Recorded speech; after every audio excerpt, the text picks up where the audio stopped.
신앙생활을 열심히 하다 보면 어떤 생각이 강하게 들 때가 있죠. 이 직장 그만둬야 될 것 같은데? 이건 하나님이 하라고 하시는 것 같은데? 이 교회를 떠나라는 건가? 심지어 어떤 분들은 돈을 투자하거나 큰 결정을 앞두고도 기도했는데 하나님이 하라고 하셨다고 이렇게 말하기도 합니다. 근데요, 여기서 정말 중요한 문제는 그게 진짜 하나님의 뜻인지 아니면 내가 너무 원하는 나머지 내 생각을 하나님의 음성이라고 착각한 건 아닌지 어떻게 구분할까요? 이걸 구분하는 건 생각보다 쉽지 않습니다. 왜냐하면 내 생각도 내 머릿속에서 들리고, 그리고 내 욕심도 내 머릿속에서 들리고, 불안이나 두려움도 내 안에서 올라오고, 우리가 흔히 하나님이 마음을 주셨다고 표현하는 것도 결국 내가 인식할 때는 내 안에서 느껴지니까요. 그래서 정말 조심해야 됩니다. 특히 내가 굉장히 원하는 일이 있을 때는 더 그렇죠. 이미 마음속으로 답을 다 정해놓고 하나님 이게 맞죠? 라고 기도한 다음에 내가 듣고 싶은 답과 비슷한 생각이 떠오르면 역시 하나님이 말씀하셨구나 이렇게 넘어갈 수도 있거든요. 이게 신앙생활에서 상당히 위험한 부분이라고 할 수 있죠. 왜냐면 내 생각으로 결정해놓고 그 결정 앞에 하나님이 말씀하셨다는 결론까지 바로 내려버리면 이제 아무도 말릴 수가 없거든요. 부모님이 말려도 하나님이 하라고 하셨다고 하고, 목회자가 다시 생각해보라고 해도 기도하면서 이미 응답받았다고 하고, 그리고 배우자가 걱정해줘도 믿음이 없어서 그래 이렇게 단정 짓게 돼버리기 때문이죠. 그러면 신앙이 분별의 도구가 아니라 내 선택을 정당화하는 그런 도구가 될 수도 있습니다. 그래서 오늘은요, 내 생각과 하나님의 인도하심을 구분할 때 반드시 확인해봐야 되는 6가지 특징에 대해서 이야기를 해보려고 합니다. 그리고 시작하기 전에 한 가지는 분명히 말씀드리면, 오늘 제가 말하는 하나님의 음성이라는 표현은 무조건 귀에 실제 소리가 들린다거나 성경이 없는 새로운 계시를 받아서 하나님께서 나에게 정확히 이 문장으로 말씀하셨다 이런 의미로 한정지어서 표현하는 게 아닙니다. 기독교 안에서도 오늘날 하나님이 주관적인 인상이나 예언적 방식으로 말씀하시는 거에 대해서는 견해 차이가 분명히 있기 때문이죠. 그래서 하나님은 지금도 반드시 이런 방식으로 말씀하신다, 아니면은 하나님은 절대로 어떤 주관적인 인도도 주지 않으신다, 이걸 결정하려는 게 아닙니다. 이것보다 훨씬 더 현실적인 질문을 해보고 댓글로 같이 의견을 나눠봤으면 좋겠어요. 내 안에 어떤 강한 생각과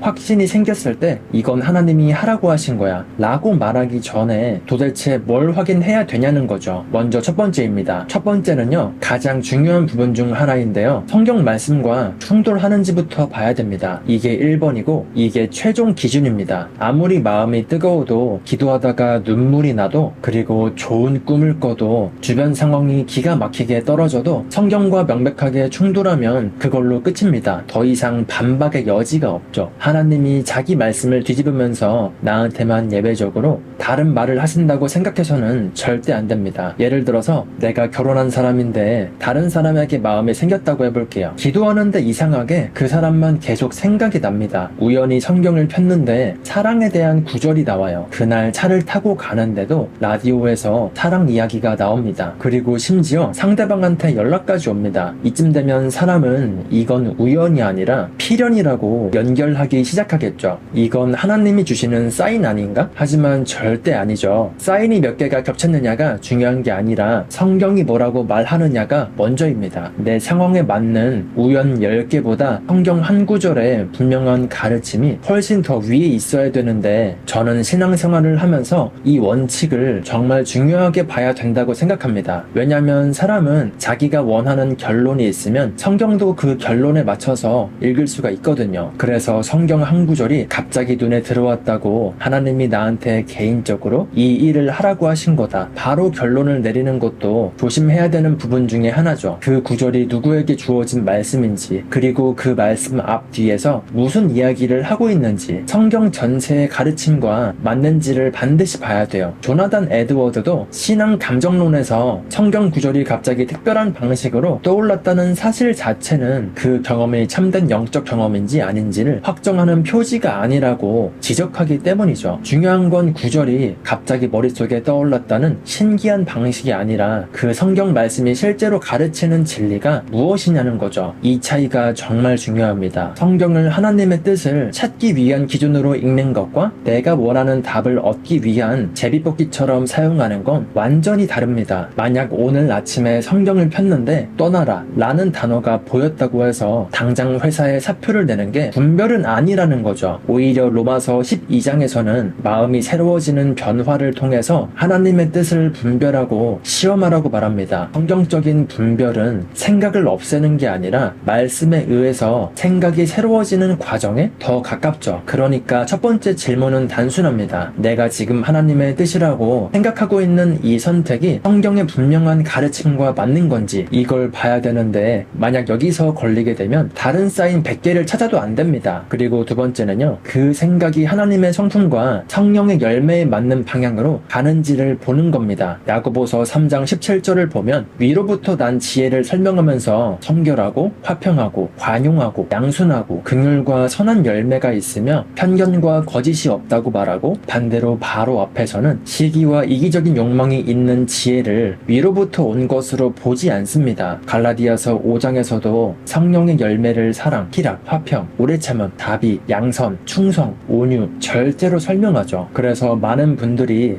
마음이 평안하면 하나님의 뜻이다 이렇게 생각하지만 이건 너무 단순하게 생각하는 거죠. 평안이 아무 의미가 없다는 얘기가 아니에요. 그런데 평안 하나만 가지고 하나님의 뜻을 판정해서는 절대 안 된다는 겁니다. 옳은 일을 하려고 해도 무서울 수가 있잖아요. 잘못한 사람에게 사과하러 가는데 마음이 얼마나 불편할까요? 안정적인 직장을 떠나서 정말로 책임 있는 선택을 해야 될 때도 두려울 수도 있고요. 반대로 내가 하고 싶은 걸 그냥 질러버리기로 결정하면 이상하게도 마음이 편해질 수도 있습니다. 에라 모르겠다 하고 결정하면 순간적으로 불안이 사라질 수도 있겠죠. 하지만 그걸 보고 하나님의 평안이라고 부르면 안 됩니다. 그러니까 불안한 건 하나님의 뜻이 아니고 편하다는 건 무조건 하나님의 뜻이다, 이런 공식은 버리는 게 좋아요. 평안도 보조적으로 볼 수 있겠지만 더 중요한 건 그 방향이 하나님의 성품과 말씀에 맞는지를 봐야 된다는 겁니다. 이 선택 때문에 내가 더 정직해지는지, 더 사랑하게 되는지, 절제하게 되는지, 아니면 점점 교만해지는지, 사람을 무시하진 않는지, 거짓말을 해야 되진 않는지, 욕심을 정당화하는 건 아닌지, 누군가를 짓밟아야만 가능한 선택인지, 이런 걸 판단해봐야 된다는 거죠. 예를 들어서 사업 기회 하나가 들어왔다고 해볼게요. 돈은 엄청나게 벌 수 있을 것 같고 기도도 했는데 기분도 마음도 상당히 좋고 편안한데, 근데 계약을 따내려면 거짓말을 조금 해야 된다면 어떨까요? 상대방에게 중요한 사실도 숨겨야 되고요. 그러면서 하나님이 이 사업을 통해서 큰 물질의 축복을 주셔서 나중에 선교에도 쓰게 하시려나 보다, 이렇게 자기 합리화를 하는 건 저는 아니라고 봅니다. 목적이 선해 보인다고 그 과정까지 선해지는 건 절대 아니거든요. 하나님의 이름을 붙였다고 해서 내 안에 욕심이 하나님의 뜻으로 바뀌는 것도 아니기 때문이죠. 그리고 세 번째는 그 생각이 나를 회개와 회복으로 이끄는지 아니면 막연한 자기 혐오와 절망으로만 밀어넣는지를 봐야 됩니다. 이 부분은 특히 죄책감 때문에 힘들어하는 분들한테 상당히 중요한데, 신앙생활을 하다 보면 어떤 잘못이 갑자기 너무 마음에 걸릴 때가 있죠. 그때 내가 왜 그런 말을 했지? 내가 그 사람한테 너무 심했구나. 이건 하나님 앞에서도 정말 잘못했네. 이런 생각이 들 수도 있죠. 그러면 어떤 분들은 이게 성령님의 책망인지 아니면 그냥 내가 예민해서 그런 건지 상당히 헷갈리실 텐데요. 그런데 성경을 보면요, 하나님께로부터 오는 근심 자체가 없다고 말하지 않습니다. 오히려 고린도후서 7장에서는 바울은 하나님의 뜻에 맞는 근심이 회개로 이어진다고 말합니다. 그러니까 마음이 아프다고 해서 무조건 하나님에게서 온 게 아닌 것도 아니고요, 마음이 편하다고 해서 무조건 하나님에게서 온 것도 아닙니다. 우리가 봐야 되는 건 방향이죠. 하나님의 책망은 너가 여기서 뭘 잘못했는지를 돌아보게 하고, 그러니까 돌이킬 기회를 주십니다. 사과해야 된다면 사과하고, 끊어야 될 죄가 있다면 끊고, 회복해야 될 관계가 있다면 가능한 범위에서 회복하게 만들죠. 반대로 하나님은 넌 원래 쓰레기야, 너 같은 사람이 무슨 신앙생활이야, 하나님도 너를 포기했을 거야, 이런 식으로 죄를 구체적으로 다루는 게 아니라 나라는 사람 전체를 절망으로 몰아넣고 하나님에게서 숨게 만드는 건, 이건 절대 하지 말아야 될 행동이죠. 로마서 8장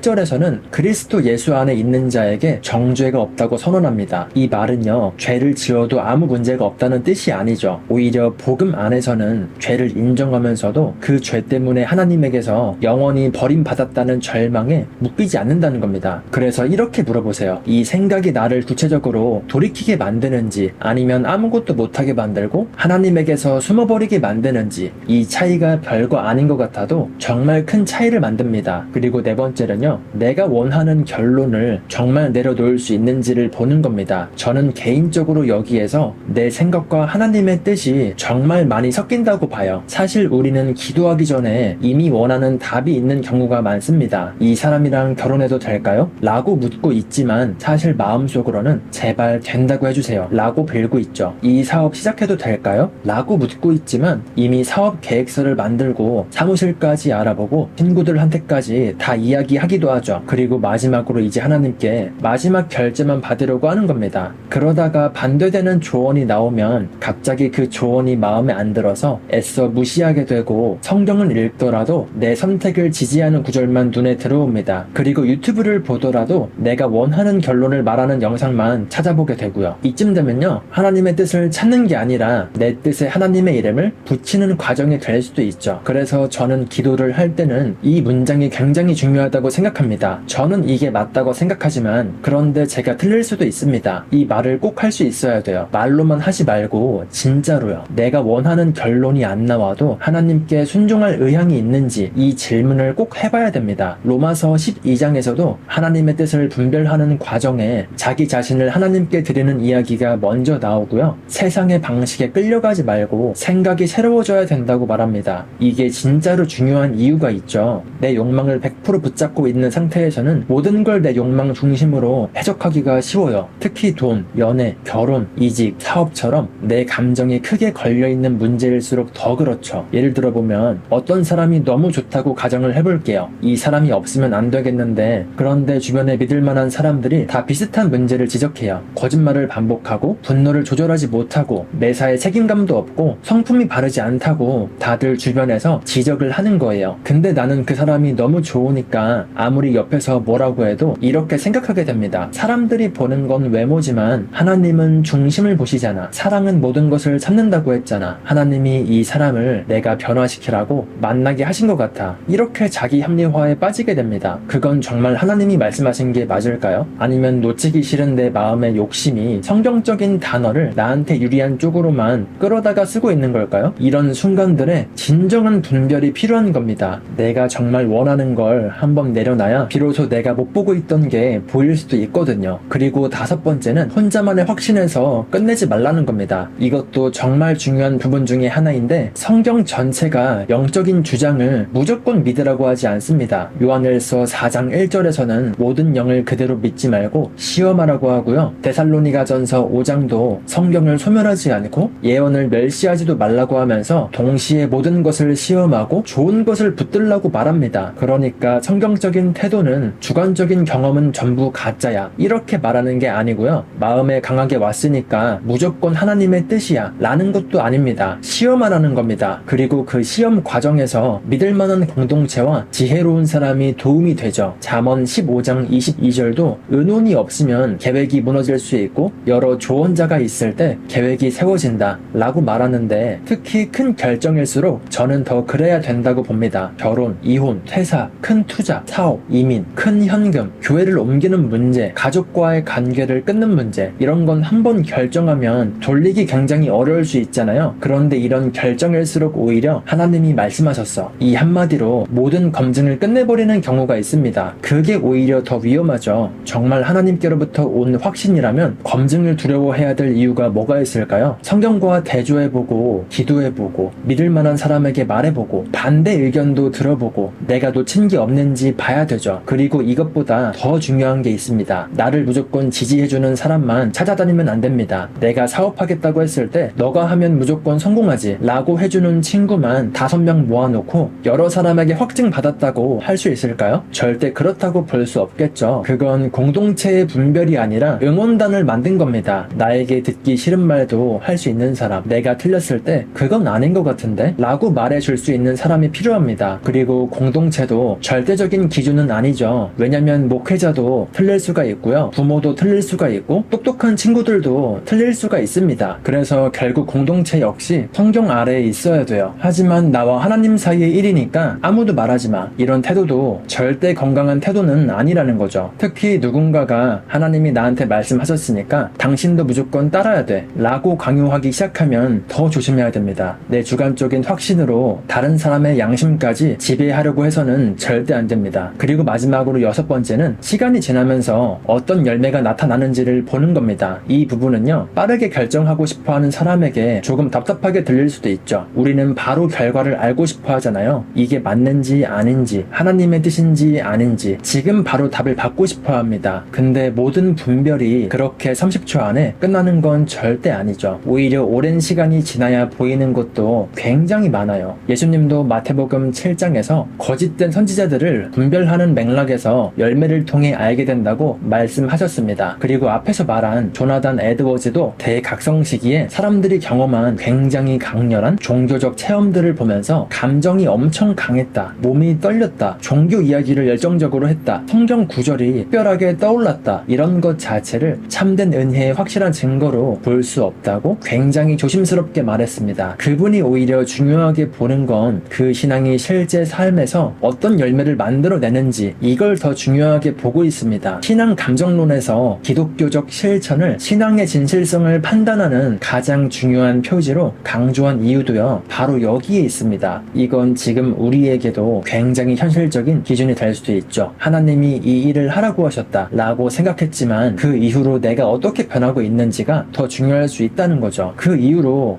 내가 더 겸손해졌는지, 내가 더 정직해졌는지, 내가 더 책임있는 사람이 됐는지, 그리고 내가 더 다른 사람을 사랑하게 됐는지, 아니면 나는 하나님께 직접 들은 사람이야 라는 생각 때문에 점점 교만해지고 있는지, 다른 사람들의 조언은 다 무시하게 됐는지, 누가 질문만 해도 영적으로 수준이 낮아서 이해를 못하네 라고 생각하면서 무시하진 않는지, 이런 식으로 내가 어떻게 변했는지가 더 현실적인 판단 기준이 될 수 있죠. 하나님에게서 왔다고 주장하는 확신이 나를 하나님을 닮게 만드는 게 아니라 내 자아를 더 크게 만들고 있다면 그 확신을 그냥 믿고 가면 안 된다고 봅니다. 그리고 큰 결정은 가능하다면 조금 시간을 두는 것도 좋아요. 오늘 기도하다가 감동을 받았다고 해서 내일 전 재산을 정리하고 사업을 시작한다거나, 오늘 예배를 드리다가 마음이 뜨거워졌다고 당장 직장 사표부터 쓰지 말고요. 결국 6가지를 관통하는 핵심은 딱 하나입니다. 내가 느끼는 확신을 곧바로 하나님의 권위와 동일시하지 않는 거죠. 강하게 느꼈다고 해서 무조건 하나님의 뜻이 아니고요, 눈물이 났다고 해서 무조건 하나님의 뜻이 아니고, 마음이 편하다고 해서 무조건 하나님인 것도 아니고요, 성경 구절이 갑자기 떠올랐다고 개인적인 예언이 되는 것도 아니죠. 반대로 이런 경험이 전부 의미가 없다는 얘기도 아닙니다. 정말로 중요한 건 시험하는 거죠. 바울도 아무것도 믿지 마 라고 하지 않았고요, 모든 걸 다 믿어 라고도 하지 않았죠. 시험하고 좋은 것들을 붙들라고 말했습니다. 이게 가장 성경적이고 현실적인 태도라고 봐요. 그리고 마지막으로 실제로 분별해야 될 일이 생겼을 때 이렇게 한번 해보세요. 먼저 내가 지금 원하는 답이 뭔지 솔직하게 적어보는 겁니다. 나는 사실 이 사람과 결혼하고 싶다. 나는 사실 이 회사를 너무 그만두고 싶다. 나는 사실 이 투자가 대박이 났으면 좋겠다. 나는 사실 저 사람이 틀렸다는 말을 하나님에게서 확인받고 싶다. 이걸 숨기지 말고 온전히 인정하는 거죠. 그리고 질문을 해보는 거예요. 이 선택이 성경과 맞는지, 문맥까지 받는지, 하나님의 성품과 성령의 열매에 맞는지, 그리고 이 생각이 나를 회개와 순종으로 이끄는지, 아니면 교만과 자기 정당화로 끌고 가진 않는지, 내가 원하는 결과가 아니어도 받아들일 준비가 되어 있는지, 그리고 시간이 지나도 이 방향에서 좋은 열매가 나타나는지. 물론 여기까지 확인하고도 모든 결정에 100% 확신이 생기는 건 아닐 수도 있습니다. 사실 우리 인생에서는 성경에서 이런 회사로 가라, 이런 사람과 결혼해라, 사업은 2027년에 시작해라, 이렇게 명확하게 적어놓지 않은 문제가 훨씬 더 많잖아요. 그럴 때는 하나님 뜻 안에서 지혜롭게 결정해야 됩니다. 기도하고 말씀을 보고 조언을 듣고 현실적인 조건을 살피고 내 욕심을 점검한 다음에 결정하고 책임지는 겁니다. 그런데 우리는 가끔 책임지는 게 무서워서 하나님이 말씀하셨다는 확실한 답을 받고 싶어하는 건 아닌지도 살펴봐야 돼요. 내가 선택하면 내가 책임져야 되잖아요. 근데 하나님이 하라고 하셨다 라고 하면 마음이 편해지니까 무책임하게 판단을 하고 선택을 하는 경우가 상당히 많다는 거죠. 내가 실패해도 그것도 다 하나님의 숨은 뜻이 있겠지 라고 자기 합리화를 할 수가 있으니까요. 이 부분도 굉장히 솔직하게 봐야 된다고 생각합니다. 진정한 신앙은 내 선택의 책임을 하나님에게 떠넘기는 방법 방법이 아니니까요. 하나님을 신뢰하면서도 우리에게 주신 지혜를 사용하고 결정하고 책임지는 게 필요합니다. 그리고 저는 하나님의 인도하심을 잘 분별하고 싶다면 결국 특별한 신호를 많이 찾는 것보다 평소에 하나님을 알아가는 게 훨씬 더 중요하다고 생각해요. 처음 만난 사람의 목소리는 보통 잘 모르잖아요. 근데 오래 알고 지낸 사람은 그 사람이 할 법한 말과 절대 하지 않을 말을 어느 정도 알게 됩니다. 신앙도 비슷하죠. 평소에는 성경을 거의 안 읽고 기도도 거의 안 하고 하나님이 어떤 분인지 알려고 하지 않다가 인생의 큰 결정이 생겼을 때만 하나님 오늘 밤 안에 사인 하나만 주세요. 이번 한 번만 도와주세요. 앞으로 기도 열심히 할게요. 이런 식으로 말하게 되면요. 이러면 분별하기가 훨씬 더 어려워지겠죠. 반대로 평소에 말씀을 많이 읽고 내 생각이 틀릴 수 있다는 걸 인정하고 그리고 기도하고 공동체 안에서 신앙생활하고 말씀에 순종하는 연습을 계속해서 하다 보면요. 적어도 무엇이 성경과 명백하게 다른지는 점점 더 잘 보이게 될 겁니다. 물론 하나님의 음성을 잘 듣는 가장 좋은 방법이 신기한 신호를 많이 경험하는 사람이 되는 건 아닐 수도 있죠. 대신 하나님이 어떤 분인지 점점 더 잘 아는 사람이 되는 겁니다.